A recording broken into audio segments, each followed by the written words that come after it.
시간을 되돌릴 수 있다면 난 진짜 무조건 IS 계좌부터 만들 거예요. 경기 침체가 본격화되면 금리는 떨어질 수밖에 없거든요. 안녕하세요. 신혼부부 재테크 멘토 그치입니다.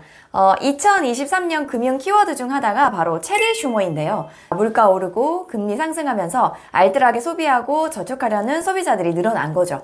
주변만 봐도 짠테크로 1,000만 원 모으기, 100만 원으로 한 달 살기 이런 분들이 많아졌어요. 저도 이제 재테크 7년 차가 되니까 주변의 동생들, 신혼부부 후배들, 직장인 친구들, 선배들까지 돈 어떻게 모아야 하냐 물어보는 분들이 많거든요. 그때 제가 나이 불문, 성별 불문, 소득 불문하고 공통적으로 말씀드리는 게 있어요. 바로 ISA 계좌입니다. 영어가 좀 어렵죠. ISA 계좌가 도대체 뭐냐? 어려운 말로는 개인종합 자산관리 계좌, 쉽게는 비과세 혜택을 주는 금융 장바구니라고 생각하시면 되세요.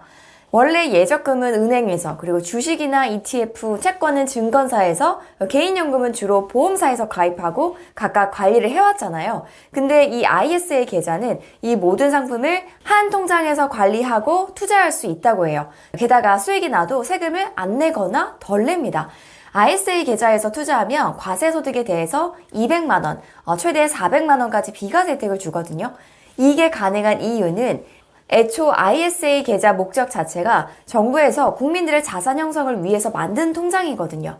원래는 2016년에 나왔는데 혜택이 별로여서 외면을 받다가 2021년에 보완해서 출시된 이후부터 지난 2년간 무려 가입자만 270만 명이 넘습니다. 난 오늘 처음 듣는데 이렇게 인기가 많았다고? 도대체 어떤 통장이길래? 자, 간략히 ISA 계좌의 특징을 보면 납입 한도는 연간 2천만 원, 그리고 5년간 누적 최대 1억 원까지 가능하고요. 의무 보유 기간이 3년입니다. 소득에 따라서 일반형과 서민형으로 나뉘는데요. 일반형은 19세 이상이면서 최근 3년간 종합소득 과세자가 아니면 이자, 배당 소득에 대해서 200만 원까지 비과세가 됩니다. 서민형은 연소득 5천만 원 이하이거나 종합소득 3,800만 원 이하면 가입할 수 있는데요. 최대 400만 원까지 비과세됩니다. 그럼 어떤 투자 상품을 담을 수 있냐? 자, 예적금을 비롯해서 국내 주식, ETF, 국내 채권, 펀드, RP, ELS, DLS 등등 해외 투자 상품을 제외한 대부분의 상품에 투자할 수 있습니다. 그래서 절세 통장, 만능 통장이라고 불리는데요. 아니 굳이 이거 아니어도 절세 계좌 이것저것 많던데 왜 꼭 ISA 계좌여야 하냐? 일단 결론부터 말씀드리면 나는 연봉 5천만 원 이하다. 그리고 최소 3년 정도는 종잣돈 모으기를 위해서 CD를 묶어놔도 괜찮다 하시는 분들은 그냥 아무 따 만들어두라고 강조하고 싶어요. 첫 번째 이유는 절세 혜택이 넘사벽입니다.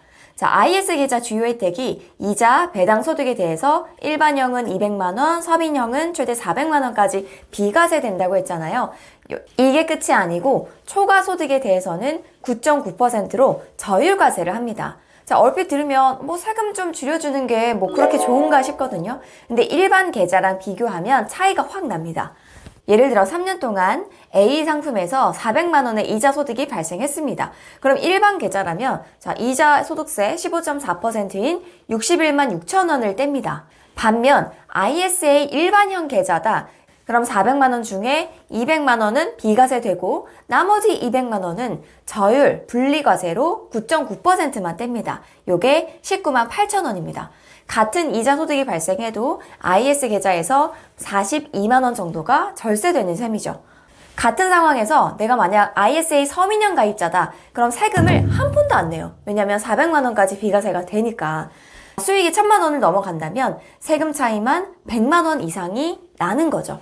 자, 하다못해 예적금만 가입해도 우리가 이자 소득세 15.4%를 따박따박 떼어가거든요. 그러니까 이건 정말 큰 혜택이라고 볼 수 있어요. 다만 이 혜택을 받으려면 ISA 계좌를 최소 3년 이상 유지해야 되고요. 중도 해지하면 그동안 받았던 절세 혜택을 토해내야 됩니다. 두 번째 장점은 실제 내가 번 만큼만 세금을 뗀다는 거예요. 자, 어려운 말로는 손익통산이 가능하다. 쉬운 말로는 내 손실과 이익을 합해서 세금을 매긴다는 의미입니다. 자, 보통 일반 계좌에서는 내가 많이 벌면 이자에 대해서 세금을 내지만 내가 손실을 봤다고 해서 감면해 주는 건 없거든요. 예를 들어 국내 주식에서 600만 원 수익을 내고 내가 펀드에서 300만 원 손실을 봤어요. 그럼 일반 계좌에서는 어쨌든 600만 원 번 거에 대해서 15.4% 세금으로만 92만 4천 원을 떼갑니다. 근데 IS 계좌다. 그럼 실제 내가 얻은 수익 600이 아니라 손실분 마이너스 300만 원을 감안하면 나는 300만 원만 수익을 낸 거거든요. 그럼 이에 대한 세금만 매깁니다. 근데 또 300만 원 중에서 200만 원은 비과세잖아요. 그럼 나머지 100만 원에 대해서는 저율 분리과세 9.9%로 9만 9천 원을 냅니다. 거의 세금만 10배 가까이 차이가 나는 거예요. 세 번째 장점은 당장 돈이 없어도 혜택을 유지할 수 있다는 거예요. 이게 무슨 말이냐면 자, ISA 계좌는 투자금 납입 한도를 이월할 수 있어요. 내가 2021년에 계좌를 일단 만들었는데 돈이 없어서 안 넣었어요. 그래도 보유기간에 카운트돼서 원래는 1년에 2천만 원씩 넣을 수 있으니까 이 3년차, 그러니까 올해는 한 번에 6천만 원을 넣어도 혜택을 볼 수 있다는 거예요. 가입하고 매년 2천만 원씩 넣을 수도 있지만 가입하고 한 푼도 안 나눴다가 한꺼번에 3년차 때 6천만 원, 4년차 때 8천만 원 이렇게 넣을 수도 있다는 겁니다. 돈이 생기면 그때 가입해야지 하면 3년이 꼬박 묶이지만 내가 일단 가입해놓고 2년간을 방치해도 보유기간은 계속 채워진다는 거예요. 고민할 시간에 일단 만들라고 강조하는 이유가 여기 있습니다. 자, 추가 꿀팁을 드리자면 자, 3년 뒤에도 나는 서민형에 가입할 수 있다. 내 소득이 크게 변동이 없다. 그럼 IS 계좌를 3년 유지 후 해지하고 재가입하셔서 절세 혜택을 또 챙겨도 됩니다. 완전 꿀이죠. 네 번째 장점, 종합소득세와 합산과세되지 않아요. 원래 우리나라는 연간 금융소득이 2천만 원이 넘으면 내 근로소득이나 사업소득과 합산해서 세금을 뗍니다. 근데 우리나라 소득세는 누진세율이라서 소득이 높아질수록 세율도 높아지잖아요. 근데 정부에서 이 ISA 계좌에서 발생한 이자만큼은 철저하게 분리해서 세금을 매기겠다, 요거죠. 내가 연봉 4천만 원을 받는 직장인인데 주식 투자로 한 해 동안 2천만 원을 벌었다. 원래대로라면 내 소득은 6천만 원으로 잡히고 이 6천에 대한 소득세를 매깁니다. 하지만 그 2천만 원이 ISA 계좌에서 얻은 거라면 내 근로소득 4천 그리고 이 이자소득 2천 이렇게 구분해서 세금을 뗀다는 거죠. 그럼 세율이 확 낮아지겠죠.